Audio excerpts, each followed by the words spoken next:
এবার দেওঘর আন্দোলন বা দেওবন্দ মুভমেন্ট, এটাকে ওয়াহাবি আন্দোলনের একটা এক্সটেনশন বলা যায়। এক্সাম কভার করার জন্য এই জায়গা থেকে মোটামুটি 4-5টা পয়েন্ট জেনে রাখলেই হয়। যেমন এই আন্দোলন কবে থেকে শুরু হয়, কারা শুরু করেছিল, কে এই আন্দোলনটাকে একটা পলিটিক্যাল বা রাজনৈতিক রূপ দিতে চেয়েছিল, কে এখানে ইংরেজি শিক্ষা আর ইউরোপীয় সায়েন্সকে যোগ করতে চেয়েছিল, এই আন্দোলনটা একটা রিফর্মিস্ট নাকি রিভাইভালিস্ট মুভমেন্ট, মানে এটা সংস্কারবাদী আন্দোলন নাকি পুনরুজ্জীবনকারী আন্দোলন, এইসব। তো এইগুলো তো বলবোই, তবে এর সাথে সাথে আগে পরের আরো বিভিন্ন কথা আমি একটু জুড়ে দেবো, তাহলে এই ওভারঅল বিষয়টা আমরা একটু বুঝতে পারবো।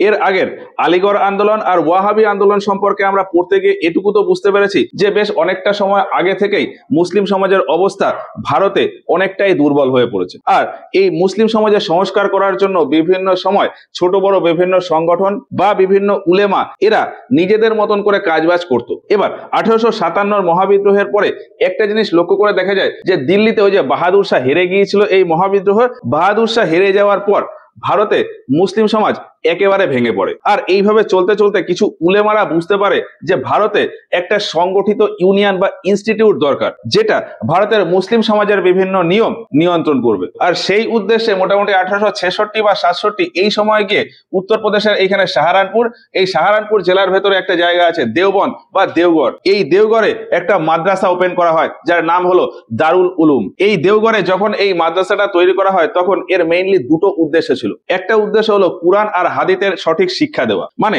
এই যে মুসলিম সমাজে বিভিন্ন কুরীতি চলে এসছে, অ্যাকচুয়াল ইসলাম প্র্যাকটিস যা ছিল কুরআন আর হাদিস অনুযায়ী একদম প্রথম সময়ে ইসলামের যে সমস্ত প্র্যাকটিস হতো, সেখান থেকে যেহেতু ভারতের এই মুসলিম সমাজ অনেকটাই শিফট হয়ে গেছে, ফলে ভারতের এই মুসলিম সমাজকে কুরআন আর হাদিসের সঠিক পাঠ দেওয়ার জন্য এই মাদ্রাসা খোলা হয়। এছাড়া আরো একটা বিষয় তখন মুসলিম সমাজ বুঝতে পারে যে ভারতে মুসলিম সমাজের অবস্থা খুবই শোচনীয়, তার কারণ হলো ভারতে ব্রিটিশ সরকারের প্রাধান্য। ফলে ভারতে বিদেশি যে সমস্ত শক্তি রয়েছে, এছাড়া বিদেশি যে সমস্ত পড়াশোনা হচ্ছে মানে বিদেশি শাস্ত্র, সেগুলো যদি ভারত থেকে সরিয়ে ফেলা না যায় তাহলে মুসলিম সমাজে ধর্মীয় সংস্কার করা খুবই ডিফিকাল্ট হয়ে যাবে। আর এই জন্যই বিদেশি শক্তি আর বিদেশি শাস্ত্র এর বিরুদ্ধে জিহাদের ভাবনা গড়ে তোলার উদ্দেশ্যেও এই মাদ্রাসা এটা তৈরি করা হয়। তবে এই দুটো কাজের পাশাপাশি এই মাদ্রাসা আরো বিভিন্ন কাজ করত। যেমন ভারতে যে সমস্ত বড় বড় পলিটিক্যাল মুসলিম লিডার রয়েছে তাদেরকে ধার্মিক শিক্ষা দেওয়ার কাজ করত ওই দারুল উলুম দেওবন্দের মাদ্রাসা। এই ব্যাপারটা কি, নর্মাল একটা প্র্যাকটিস আছে যে কোনো নেতা বা যে কোনো লিডার যখন ইনিশিয়ালি তার আন্দোলন বা প্রতিবাদ শুরু করে তখন সে যে চিন্তা ভাবনা নিয়ে কোনো আন্দোলন করে, যখন তার কাছে পলিটিক্যাল পাওয়ার বা রাজনৈতিক ক্ষমতা চলে আসে তখন তার ইনিশিয়াল ওই চিন্তা ভাবনায় অনেকটা পরিবর্তন হয়ে যায়। ফলে ভারতে যে সমস্ত মুসলিম লিডাররা ব্রিটিশ সরকারের বিরুদ্ধে বা ধর্মীয় সংস্কার করার জন্য ছোট বড় সংগঠন তৈরি করেছিল এবং সেই সংগঠন তৈরি করার পর যখন রাজনৈতিক রূপ নিয়ে নিয়েছিল, তখন এই পলিটিক্সে আসার পর যাতে তাদের ইনিশিয়াল চিন্তা ভাবনায় কোনো পরিবর্তন না হয়, রাজনীতির সাথে সাথে তারা যাতে ধর্মীয় সংস্কার ঠিকঠাক মতন করে করতে পারে, সেই উদ্দেশ্যে তাদেরকে ওই ধার্মিক শিক্ষা দেওয়ার জন্য, ওই সমস্ত পলিটিক্যাল লিডারদের ধার্মিক শিক্ষা দেওয়ার জন্য ওই দারুল উলুম মাদ্রাসা কাজ করত। ওই দেওঘর মাদ্রাসার বক্তব্য ছিল যে সমস্ত মুসলিম পলিটিক্যাল লিডাররা রয়েছে তারা যেন রাজনীতিতে গিয়ে তাদের ধার্মিক উদ্দেশ্য কখনো ভুলে না যায়। এছাড়া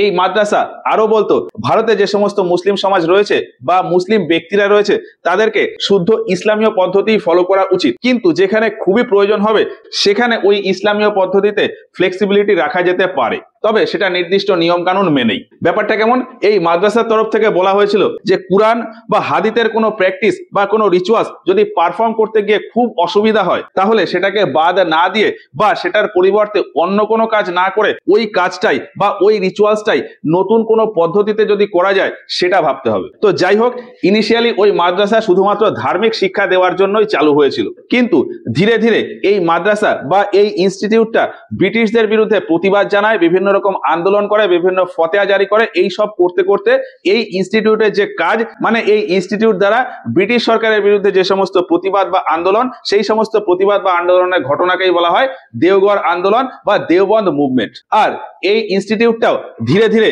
তার রাজনৈতিক কাজকর্ম করতে শুরু করে। রাজনৈতিক কাজকর্মের একদম ইনিশিয়াল স্টেপ চালু করেন মোহাম্মদ উল হাসান। তিনি বলতেন যে ব্রিটিশ সরকারকে ভারত থেকে সরিয়ে ফেলতে হলে সমস্ত কমিউনিটিকে একসাথে থাকতে হবে, মুসলিম, হিন্দু, শিখ, পারসি, জৈন, খ্রিস্টান সমস্ত ধর্মের লোকজন একসাথে মিললে তবেই ব্রিটিশ সরকারকে ভারত থেকে সরিয়ে দেওয়া যাবে। এবং ব্রিটিশ সরকারকে সরিয়ে দিয়ে এই যে ভারতের সরকার, এটা সমস্ত ধর্মের মানুষজন মিলেই তৈরি করতে হবে। রেফারেন্স হিসাবে তিনি বলেন যে কোরআনে এইরকম করার স্বাধীনতা রয়েছে। তিনি আরো বলেন যে ভারতে অন্যান্য যে সমস্ত মুসলিম বা হিন্দু সংগঠন রয়েছে তাদের ভেতর এই যে একটা চিন্তা ভাবনা ঘুরছে যে মুসলিমদের জন্য আলাদা একটা রাষ্ট্রের প্রয়োজন, এই চিন্তা ভাবনা করাটাও ভুল, সবাই মিলে একসাথে থাকাই যেতে পারে। তো যাই হোক, বিভিন্ন রকম কাজের মাধ্যমে মোহাম্মদ উল হাসান ওই দেওঘর আন্দোলনটাকে একটা রাজনৈতিক রূপ দিতে চেয়েছিলেন। এবার যেমনটা বললাম যে ওই দারুল উলুম একদম ইনিশিয়ালি শুধুমাত্র ধার্মিক শিক্ষা দেওয়ার জন্য তৈরি হয়েছিল। এখন এইখানে একজন গুরুত্বপূর্ণ ব্যক্তি আসেন, শিবলি নুমানি। তিনি মনে করতেন যে এখানে ধার্মিক শিক্ষা দেওয়া হচ্ছে, এটা তো ঠিক, কিন্তু এর পাশাপাশি ইংরেজি শিক্ষা আর ইউরোপীয় বিজ্ঞানের জ্ঞান থাকাটাও খুব প্রয়োজন। তার কারণ হলো বর্তমানের সমাজ যেভাবে চলছে সেই সমাজের সাথে সামঞ্জস্য রাখতে গেলে ইংরেজি ভাষা জানার প্রয়োজন এবং বিজ্ঞানের জ্ঞানও থাকা প্রয়োজন।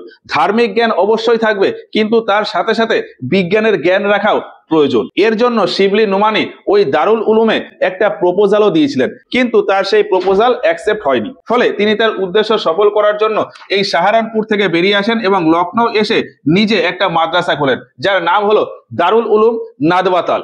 আর এই সময়টা মোটামুটি 1894 বা 96 এই সময়। তো লখনৌতে দারুল উলুম নাদওয়াতাল এই মাদ্রাসা স্থাপন করেন শিবলি নুমানি 1894 বা 1896 এই টাইমটাতে। কেউ বলে 1894, কেউ বলে 1896। তো এইরকম ভাবে বিভিন্ন কাজের মাধ্যমে দেওঘরের ওই মাদ্রাসা দ্বারা এই দেওঘর আন্দোলন এটা কন্টিনিউ হতে থাকে। এবার এখানে আরেকটা পয়েন্ট আছে যেটা বলার, সেটা হলো এই দেওঘর আন্দোলনের শুরুটা কিভাবে হয়।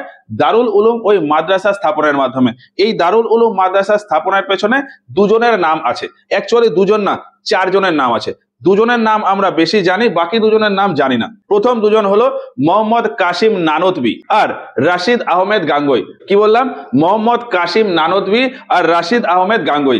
এছাড়াও আরো দুজনের নাম এখানে আছে, তারা হলো আশরাফ আলী খানভি আর খালিল আহমেদ। কি বললাম? আশরাফ আলী খানভি আর খালিল আহমেদ। এবার একদম প্রথমে বলেছিলাম যে এই দেওঘর আন্দোলনটা ওয়াহাবি আন্দোলনের একটা এক্সটেনশন। এবার এই ব্যাপারটা আমি একটু বোঝাই। ধরা হয় যে মোটামুটি 1200 খ্রিস্টাব্দ এই সময় থেকে ভারতে মুসলিম শাসন শুরু হয়, আর এর পর থেকে বিভিন্ন সময় ভারতের বিভিন্ন মানুষজন তাদের ধর্ম থেকে মুসলিম ধর্মে ধর্মান্তরিত হয়। এখন যারা মুসলিম ধর্মে ধর্মান্তরিত হয়েছে, অর্থাৎ যারা কনভার্ট হয়েছে, তাদের কিন্তু ইসলাম ধর্ম সম্পর্কে তেমন খুব একটা নলেজ নেই। এইবার ভারতের বেশিরভাগ মুসলিমই যেহেতু এইরকম কনভার্টেড, এই জন্য ভারতের বেশিরভাগ মুসলিম সমাজেরই অরিজিনাল ইসলাম সম্পর্কে তেমন কোনো ধারণা ছিল না। আর এই জন্যই মুসলিম সমাজে ধীরে ধীরে অ্যাকচুয়াল ইসলাম প্র্যাকটিস থেকে অনেকটা রীতিনীতি সরে যায়। অ্যাকচুয়াল ইসলামে যে সমস্ত রীতিনীতি ছিল সেগুলোকে পরিবর্তন করে নতুন বিভিন্ন রকম রীতিনীতি এই মুসলিম সমাজের ভেতর চলে আসে। আর এইভাবে আস্তে আস্তে মোটামুটি 1750-60 এই সময় গিয়ে দেখা যায় যে ভারতে মুসলিম সমাজের ভেতর এমন কিছু রীতিনীতি চলে এসছে যেগুলোর বিন্দুমাত্র কোনো উল্লেখ কুরআন বা হাদিসে নেই। এবার হিন্দু ধর্মে যেরকম যাদের ধর্মশাস্ত্র সম্পর্কে একটু বিশেষ জ্ঞান আছে বা ডিপ নলেজ আছে তাদেরকে বলা হয় পণ্ডিত, সেই রকমই ইসলাম ধর্মে ধর্মশাস্ত্র সম্পর্কে যার বিশেষ জ্ঞান আছে বা একটু ডিপ নলেজ আছে তাদেরকে বলা হতো আলিম। আর বেশ কয়েকজন আলিমকে নিয়ে যদি একটা গ্রুপ তৈরি করা হয় তখন ওই গ্রুপটাকে বলা হয় উলেমা। এখন মুসলিম সমাজে ধর্মীয় সংস্কার করার জন্য বিভিন্ন সময় বিভিন্ন উলেমারা বিভিন্ন ফতোয়া জারি করতেন। ফতোয়া বলতে নরমালি এক ধরনের নোটিশ বা অর্ডার বলা যায়। বিভিন্ন উলেমারা ইসলাম ধর্ম সম্পর্কে তাদের চিন্তা ভাবনা নিয়ে একটা ফতোয়া জারি করতেন যে ইসলাম ধর্মে এই করা উচিত, এই করা উচিত না, এই রকম। এখন এক একটা উলেমার এক এক রকম চিন্তাধারা। ফলে ভারতে এই যে বিভিন্ন রকম উলেমা বিভিন্ন জায়গায় ছড়িয়ে রয়েছে, তারা এই যে তাদের মতন করে ফতোয়া জারি করছে, এই ফতোয়া জারি করার মাধ্যমে বিভিন্ন উলেমাদের ভেতর তাদের চিন্তাধারা নিয়ে দ্বন্দ্ব শুরু হতে থাকে, খাড়াখাড়ি শুরু হতে থাকে। ফলে ধর্মীয় সংস্কার এটাকে সাইডে রেখে কে ঠিক কে বেঠিক এইসব নিয়ে দিনকাল চলতে থাকে। এবার ওই যে আলিমের কথা বললাম, দিল্লিতে এইরকম একজন আলিম ছিলেন শাহ আব্দুল রহিম। দিল্লিতে একজন আলিম ছিলেন শাহ আব্দুল রহিম। এবার এনার আমি পরিচয় দিই। ওয়াহাবি আন্দোলন পড়তে গিয়ে আমরা শাহ ওয়ালিউল্লাহর নাম শুনেছি। ওই শাহ ওয়ালিউল্লাহর বাবা ছিলেন ওই আব্দুল রহিম। এই আব্দুল রহিম বা শাহ আব্দুল রহিম মুসলিম সমাজে ধর্মীয় সংস্কার করার জন্য একটা মাদ্রাসা স্থাপন করেছিলেন ওই দিল্লিতেই, যার নাম হলো মাদ্রাসা ই রাহিমিয়া। এইবার আমরা একটা বিষয় জানি যে শাহ ওয়ালিউল্লাহ মুসলিম সমাজের ভেতর কুরআন আর হাদিস সম্পর্কে জ্ঞান ছড়ানোর জন্য ওই কুরআন আর হাদিসের ফার্সি অনুবাদ করে লোকের ভেতর পাঠ করতেন, তাদেরকে বোঝাতেন কুরআন আর হাদিসের বিভিন্ন বিষয়বস্তু। তো ওই শাহ ওয়ালিউল্লাহ এই কাজটা করতেন দিল্লির ওই মাদ্রাসাতে বসে, অর্থাৎ মাদ্রাসা ই রাহিমিয়া এখানে বসে। এবার শাহ ওয়ালিউল্লাহ তার মতন করে কাজ তো করে, তার কাজকে এগিয়ে নিয়ে যায় তার ছেলে শাহ আব্দুল আজিজ। এমনকি শাহ ওয়ালিউল্লাহ নাতি শাহ ইসমাইল তিনিও এই কাজটাকে কন্টিনিউ করে যায়। এবার এখানে শাহ ইসমাইল একজন গুরুত্বপূর্ণ ব্যক্তি। ভারতে ওয়াহাবি আন্দোলনের কর্ণধার বা মূল ব্যক্তিত্ব বলা হয় সৈয়দ আহমেদ বারেলভিকে। এই সৈয়দ আহমেদ বারেলভি এর সাথে শাহ ওয়ালিউল্লাহ ছেলে শাহ আব্দুল আজিজ এর একটা পরিচয় ছিল। এমনকি ওই সৈয়দ আহমেদ বারেলভির সাথে শাহ ইসমাইল এরও একটা পরিচয় ছিল। এই দুজনে খুব ভালো বন্ধু ছিলেন। বলা হয় যে এই দুজন মিলেই ভারতে ওয়াহাবি আন্দোলনের সূচনা হয়। আর ওই আন্দোলনের একদম ভিত তৈরি হয়ে যায় মোটামুটি 1810 বা 11 এই সময় থেকে। তারিকি মোহাম্মদিয়া বলে একটা আন্দোলন বা চিন্তা ভাবনা এটা তৈরির মাধ্যমে। তো সৈয়দ আহমেদ বারেলভি ওই ওয়াহাবি আন্দোলন শুরু করেছিল, এটা একটা আলাদা বিষয় গেল। কিন্তু এর সাথে এই যে ছিল শাহ ইসমাইল কিন্তু ওই ওয়াহাবি চিন্তাধারার সাথে পরিচিত ছিল। এবার শাহ ইসমাইল 1818 খ্রিস্টাব্দে গিয়ে একটা বই পাবলিশ করে, তাকিয়াত আল ইমান। মুসলিম ধর্ম নিয়ে নিজের চিন্তা ভাবনা ওই বইয়ের মাধ্যমে প্রকাশ করে। এবার ওই ওয়াহাবি চিন্তাধারা নিয়ে এই শাহ ইসমাইলের সাথেই আরো একজন ব্যক্তি ছিলেন আলমা ফজল হক। তিনিও মুসলিম ধর্ম নিয়ে তার চিন্তাধারা আর ওই যে আগের এই বইটার কথা বললাম তাকিয়াত আল ইমান, এই বইয়ের বিভিন্ন চিন্তাধারার বিরুদ্ধে বিভিন্ন বিষয় নিয়ে নতুন একটা বই পাবলিশ করে, তাহকিক উল ফাতওয়া। সেটা 1822 সালে। ফলে 1822 সালে গিয়ে এই শাহ ইসমাইল আর আলামা ফজল হক মুসলিম সমাজের ভেতর এই দুইজন খুব গুরুত্বপূর্ণ একটা ফেস হয়ে ওঠে। ইসলাম ধর্ম সম্পর্কে এই দুইজনের চিন্তা ভাবনা আলাদা হয়ে যায়। ইনি ভাবতেন আমি সঠিক, ইনি ভাবতেন আমি সঠিক। এবার সঠিক যেই হোক না কেন, এনার চিন্তাধারা অর্থাৎ শাহ ইসমাইলের চিন্তাধারায় প্রচুর ফলোয়ার তার দিকে থেকে যায়, আর আলামা ফজল হক এর চিন্তাধারায় তার ফলোয়াররা আলাদা হয়ে যায়। যদিও এই দুজনেই দিল্লিতেই ছিলেন। এই দুজনের ভেতর আলামা ফজল হক এর ফলোয়ার বা অনুগামী একটু বেশিই ছিল। তো যাই হোক, এইভাবে দুজনের ভেতর দ্বন্দ্ব চলতে থাকে। দ্বন্দ্ব চলতে চলতে সময় একটু যেতে এই যে শাহ ইসমাইল সৈয়দ আহমেদ বেরলভির সাথে ছিল, সৈয়দ আহমেদ বেরলভি আবার ওই ওয়াহাবি আন্দোলনের সাথে যুক্ত ছিল। ওয়াহাবি আন্দোলনের একটা গুরুত্বপূর্ণ ঘটনা হলো 1831 খ্রিস্টাব্দে শিখদের সাথে বালাকোটের যুদ্ধ। ওই বালাকোটের যুদ্ধে এই সৈয়দ আহমেদ বেরলভি তিনি যেমন ছিলেন, এনার সাথে শাহ ইসমাইলও ছিলেন। আর ওই যুদ্ধে বেরলভি আর শাহ ইসমাইল এই দুজনেই মারা যায়। এরা দুজন মারা যাওয়ার পর ওই ওয়াহাবি আন্দোলনের যে প্রভাব সেটা অনেকটা কমে যায়। আর এই কমতে কমতে এই যে শাহ ইসমাইল এর যে সমস্ত ফলোয়ার বা অনুগামী ছিল তারা এই দিল্লি থেকে সাহারানপুরের দিকে শিফট হয়ে যায়। এখন 1831 সালে তাহলে শাহ ইসমাইল মারা যায়। তারপর আলামা ফজল হক তিনি তো রয়েছেন, তিনি তার মতন করে ধর্মীয় সংস্কার করতে থাকেন। করতে করতে 1857 খ্রিস্টাব্দে যে মহাবিদ্রোহ হয়, সেই মহাবিদ্রোহে এই আলামা ফজল হক ব্রিটিশদের বিরুদ্ধে প্রতিবাদ করেছিলেন। প্রতিবাদের ফলে আলামা ফজল হককে এই আন্দামানের এই কালাপানি জেলে পাঠিয়ে দেওয়া হয়। আর তারপর 1861 খ্রিস্টাব্দে গিয়ে আলামা ফজল হক তাকে ফাঁসি দিয়ে দেওয়া হয়। ফলে 1861 খ্রিস্টাব্দে গিয়ে আলামা ফজল হক তিনিও মারা যান।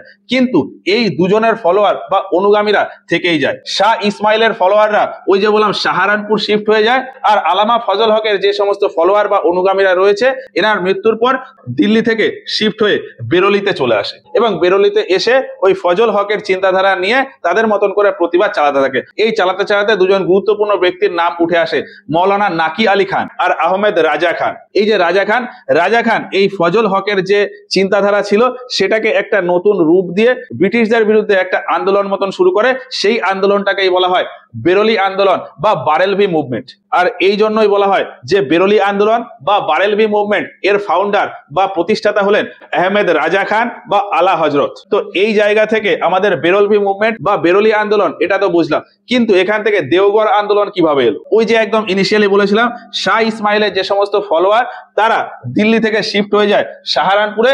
এই সাহারানপুরে তাদের মতন করে প্রতিবাদ চালাতে দুজন গুরুত্বপূর্ণ ব্যক্তির নাম উঠে আসে, মোহাম্মদ কাসিম নানতভি আর রাশিদ আহমেদ গাঙ্গুই। এই দুজনে মিলে সাহারানপুরের ভেতর দেওঘর এরিয়াতে 1866 খ্রিস্টাব্দে একটা মাদ্রাসা স্থাপন করে, দারুল উলুম বা দারুল উলুম দেওবন্দ। এখন এই দারুল উলুম থেকেই ধীরে ধীরে দেওঘর আন্দোলনের সূচনা হয়। আর দারুল উলুমের প্রতিষ্ঠাতা ওই নানতভি আর গাঙ্গুহি তারা যেহেতু শাহ ইসমাইলের ফলোয়ার, অন্যদিকে শাহ ইসমাইল ওয়াহাবি আন্দোলনের সাথে যুক্ত ছিল, এই জন্য ওই দেওঘর আন্দোলনটাকে এই ওয়াহাবি আন্দোলনের একটা এক্সটেনশন বলা যায়। তো এই হচ্ছে মোটামুটি ওভারঅল দেওঘর আন্দোলন সম্পর্কে সবকিছু। এর ভেতরে আরো ছোটখাটো খুঁটিনাটি প্রচুর বিষয় আছে, সেগুলো আর বলছি না, বললে হয়তো সেগুলো কন্ট্রোভার্সির একটা টপিক হয়ে যাবে।